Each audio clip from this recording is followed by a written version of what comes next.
Hey guys, it's Tyler McKinney back here again, and today we're going to talk some more college football. That's right, if you looked at the thumbnail, you know what we're going to be talking about. We're going to be talking about how Tua's injury actually helps Alabama's college playoff hopes. All right, if this is your first time watching my videos, hey, welcome to the channel. I'm glad you stopped by, glad you're watching this video. Hopefully you like it. And if you're a return viewer, thanks for watching. Thanks for coming back. Thanks for viewing the content. And if you haven't yet, please subscribe. Seriously, I need all the help that I can get. So every little bit that you can help me out is just immense. You guys are amazing. I love the comments. I love the likes. Thank you guys so much. I really appreciate all the support that you've been giving me. All right, let's not waste any more time. Let's get into this content for today because I really believe that Alabama's college playoff hopes actually, their chances of getting in have actually gotten better because Tua got injured. All right, let's go ahead and let's look at that, right? So on Saturday night, Tua got injured in the game between the Crimson Tide and the Volunteers, the Tennessee Volunteers. So pretty much what happened was Tua injured his opposite ankle that he injured last year that he had surgery on. He injured the opposite ankle and had another high ankle sprain, and they did the same exact surgery on it that they did on the other one. Now, what's going to happen is that the timetable that he was at last year, he's actually going to be on a shorter timetable than what he was last year's timetable. So what they're expecting right now is they're trying to get him ready so that he's pretty much only going to be he'll be out about 20 days between now and the LSU game. So he's going to miss the Arkansas game next week, and so with him having surgery yesterday on Sunday, then that's pushing out to about 20 days that he is going to be out. Now, let's just go ahead and let's play some scenarios because this is the reason why I believe that it's going to help them and not hurt them, because the fact of the matter is that having an injured Tua is actually going to play into they weren't at full strength, so when the college football committee looks at this, they're not going to look at Alabama against LSU as really Alabama. They're going to look at it as Alabama with an asterisk, saying that Tua's really not playing at his best and he really wasn't fully healthy in that game.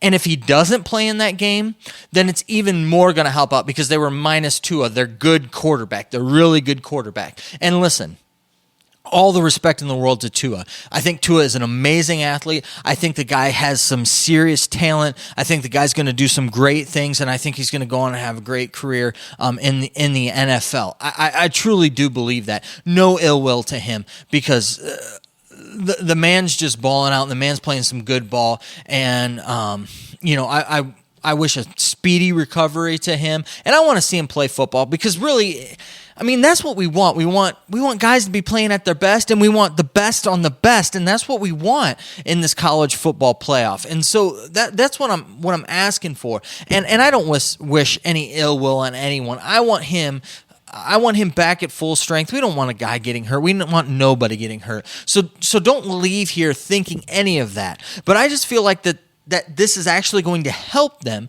because when they play LSU, if LSU beats them, then what it's going to look like is that it was an Alabama team that wasn't at full strength, whether it be Tua be out or Tua's not fully recovered yet. And so he's playing in a game that he's not fully recovered for. Now, what could happen is they could bring him back too early and him be done for the season because he re-injures himself because he wasn't ready to play. That scenario we're not playing out, and in that scenario, I could seriously see them being out. But in the scenario that I'm looking at, that everything works out fine, and I hope it really does for Tua. I really hope it really works out fine for him. So let's go down this path, okay? So Tua had that surgery yesterday. He misses a game. Alabama wins it. No big deal. They continue on. We got an undefeated LSU and an undefeated Alabama team. Let's say LSU wins. It doesn't matter how much they win by, but let's just say that LSU wins, okay? LSU goes on. They had an undefeated season. They're 13-0. They go into college football playoff as the number one seed. That's what's going to happen. If it plays out that way, that's going to happen. So we've got then a a no-loss LSU team that's going to be in the college football playoff. We're definitely going to have them there. If they win out, the only other team that you're going to have in the SEC is going to be Alabama, because everyone else on the other side is going to have at least 2 losses, and that's just going to be how it is, and they're not going to get in this year with 2 losses, because Clemson's going to be there with pretty much no losses. I can just see Clemson being there.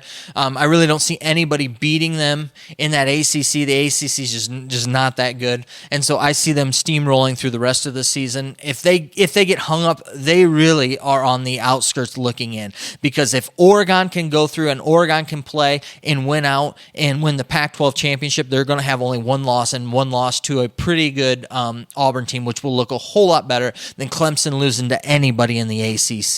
So that is going to be a big deal for them. So let's go back to Alabama. Let's look at Alabama. Okay, so we're playing this scenario with a 1-loss Alabama team. Tua comes back in last game, and he has a good game against Auburn, and they beat up on a good Auburn team, okay? So now let's look at this scenario, this situation. We've got an Alabama team that had a hobbled Tua Tagovailoa, and they come in, and they are now 11-1, and then you've got an Oregon team that is also, well, they're 12-1 because they won the Pac-12 championship. They're conference champion, but guess what? They lost to Auburn. Guess who beat Auburn? Was Alabama. And the only reason why Alabama lost was because they weren't at full strength. And so guess what? They're in the college football playoff. Now, if Alabama wins out, they're in the college football playoff. Right now they're ranked number 1. They'll stay number 1 throughout the rest of it. So that way is an easy way that you get 2 teams in, and it's an easy way for the college football playoff committee to go ahead and put Alabama in there in place of that Oregon team. Because the fact of the matter is that Oregon team, even though that they probably have gotten better since their loss to Auburn, it isn't as easy to get rid of that loss because this personnel has been the same throughout. Whereas with the Alabama losing to LSU, that loss would look less because Tua isn't going to be fully healthy, or he's not going to be fully ready to play. And I would even go as far as to say, watch how Saban plays this out, because you'll start seeing him politicking a little bit with this, and saying how oh yeah, Tua should be fine, but he's going to have some we have some lingering struggles. He's and if he starts to not play like he's been playing, you'll start to hear the things like, well, we're working around things with that. He's doing some things, changing up some things, in the offense to try to, to help that. Yeah, we're really watching the scenario with him because right now he's in a vulnerable state, and we want to just make sure that we're looking out for his safety and that way. You're going to get a lot of that type of stuff out of him because it's going to, like I said, positioning themselves to get into the playoff. And right now, the top of the SEC is been getting. They're the world beaters. They are the conference above all else. And now that's the way that things are looked at. And so if you go ahead and you have this Alabama team have 1 loss, they've already been given the benefit of the doubt a couple times in past years. And they've gone through and they've gone back and won championships. The thing for me is that they've won those championships against other SEC teams because they've been given another shot at them. And, when you give Saban another shot at somebody, usually he gets them the second time, and history has shown that. And so I could see, especially with having the time off and them not having to worry about a conference championship game, it actually plays better into the philosophy for Alabama to lose that game. However, there is the scenario where Tua comes back too early, re-injures it, and then he's done. I don't know. We'll see what happens with that. But those are just kind of my thoughts, that I really think that right now it really opens it up for Alabama to have more possibilities and really a better argument to get into the college football playoff than there was before if they were to lose to LSU. In that, because there would be full strength as opposed to right now they've got an injured Tua, so they'll either be playing with a backup in that game or they'll be playing with a hobbled, not fully recovered Tua, and they're going to get the benefit of the doubt in that situation. Right or wrong? I think kind of more of a wrong kind of a situation. I believe right now, really, the thing is that if you want to look at something really interesting, I think if Ohio State and Penn State, they both went out and let's say Penn State only loses to Ohio State, so Penn State's got one loss on their schedule, the Big Ten really has a legitimate shot at getting two teams in. I don't think that they will because of the SEC bias, but it really does. Penn State has a lot to say that for only their one loss being to Ohio State, who has been beating up on a lot of people, and doing it in a very dominating fashion. So, anyways, guys, those are my thoughts. That's just what I think. I think that because of the SEC bias, that Alabama could get in with one loss and it'd be a lot easier for them this year.